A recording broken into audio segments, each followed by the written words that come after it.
Mission बुनियाद आसान इक़्तिबास और कहानियों का ज़ख़ीरा। जमात अव्वल ताचारुम के तुलबा के लिए इयादा। सबक नंबर 4 घर वाले। बच्चों, हम घर में कौन कौन रहते हैं? हाँ, अम्मी, अब्बू, भाई, बहन। बच्चों, इस सबक में हम देखेंगे बाबा और नाना ने क्या क्या लाए और हम सब ने मिलकर कैसे खाए। बाबा पान लाए, नाना जाम लाए। बाबू समर लाए, समर यानी फल। घर में जो भी फल लाए हम सब ने मिलकर खाए। आइए ऐसे अल्फाज पढ़ेंगे जिनमें ए हुरूफ इस्तेमाल हुआ हो। ग गा ए गाए।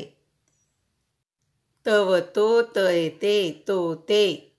मय में म नय ने मेमने। म न कय के मन के। प न खय खे पंखे।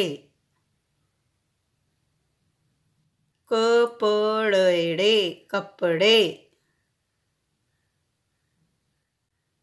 दह आ धागय गे धागे।